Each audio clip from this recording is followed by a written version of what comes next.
What's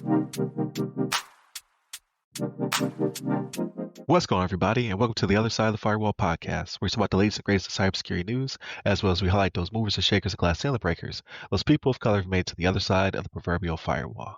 My name is Ryan Williams, and as always, I'm joined by Shannon Tynes. What's up? What's up? What's going on? So welcome to Monday's episode. Well, if you're listening to it on the radio, you get everything all at one time, but if you're listening to us on your podcast platform of choice, Monday, Tuesday are topics, Wednesday discussion, Thursday's Ask CISSP. I don't have any right now, so you're probably going to not get anything during that time block. And then Fridays, everything else, movies, books, games, all that cool stuff. Definitely continue to check us out. You can hit up the website is theothersideofthefirewall.com or ramcyber.io.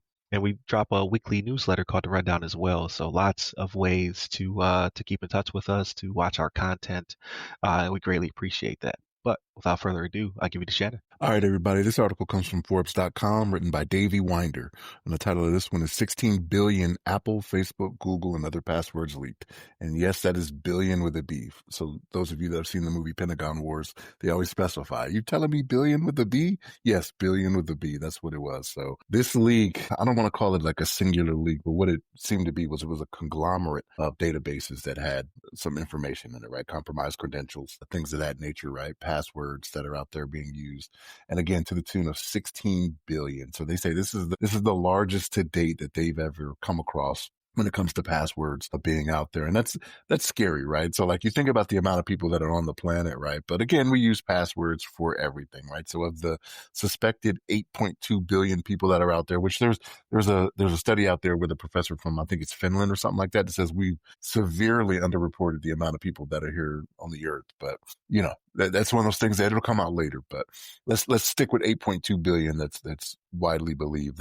We're looking at least 2 per person, right? Let's say on average, but you're assuming everybody has a password, which they don't. You have your children. You have those people in areas that don't have access to sites and social media or web access. But when you think about what you have and what you use, right, on a daily, like it could be anything. It could be your financial institution. It could be your Chick-fil-A password, right? Or whatever it is for your app. But this is, they hit the mother load with this one. We're coming across these exposed data sets, right? It's just a lot. And what they kind of harp on in the article, which is kind of a good thing to actually do, is they talk about doing your, not necessarily multi-factor and authentication, but passkey security, right? So like I started noticing that because I am an Apple user, right, I started seeing more of like different passkey security when it came to using the Face ID and things of that nature, right? Like even with my computer, like fingerprints, things of that nature, right? Like you're seeing a lot more of it. And when you get the option to opt in, it is definitely something you should do, right? So you have that extra layer of security that you have out there. So it's not just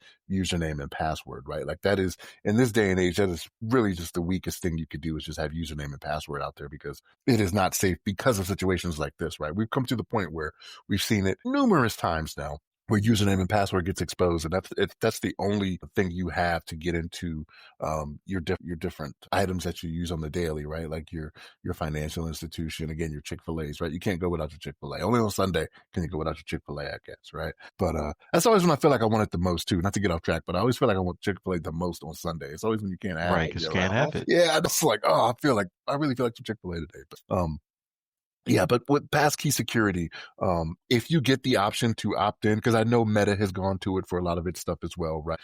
For those of you that use anything in the metaverse, they're doing it. Google is doing it. Microsoft is doing it, right? So make sure you hop on that train, right? Like it's another layer of security that can prevent some of this stuff. So even if they have the username and password, them not having access to your passkey security is another layer you can get to. But honestly, I think it's only a matter of time before we start seeing issues with that, right? So we just got to go another route. But yeah, this is crazy, man. 16 billion, right? Passwords leaked. That's phenomenal. And Ryan, I know me and you were kind of talking offline, right? When this came up and we're like, man, or why are we not surprised by this? Like it seems like we should be, you know what I mean? But what's your thoughts on that? No, I agree. And I think we kicked off the year by saying this was the year of changing your password, right? Like I've gone through and changed a lot of mine just to, well, it was too early because now I'm going to do it again. So I would also reemphasize, if you log into something, change your password. And while you're in there, see if they offer multi-factor authentication or passkey, and then change to that. Everything's compromised. Like you just for certain, you need to change it. So as I log into things the past couple of days, I'm just like, oh, change this one, change that one, change that one. And more importantly than your own cyber hygiene, break this down to your family, right? People who might not be paying attention to this, because I didn't see any headlines, right? Right now, all the headlines are dealing with, the Middle East and what have you. So bring it up to them as well. Either, I mean, it'd be nice if you shared the episode, but at least just tell them like, hey, did you hear about, all these passwords being compromised? And then have that conversation. Like just go ahead and opt into whatever new hotness is out there and get off the bandwagon. So many accounts have to be changed now. That's very disappointing. And if you can, like I always do. Like so, it really depends on your risk appetite. Like I always use the strong passwords that are recommended by browser because they're just complete gibberish. But in doing so, you're not going to remember it. So you do risk forgetting your own password if it's not saved somewhere. So just be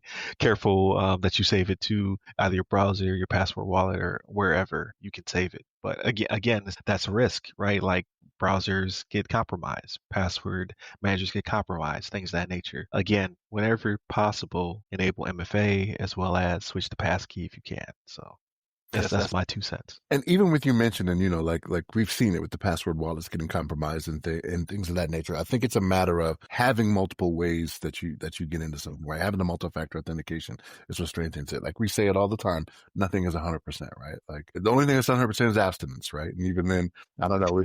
Right. We might be coming to a point where that's happened. It's happened at least one time in history where abstinence, you know what I mean? Let me tell you about Mary and Joseph. No, I'm not gonna go into it.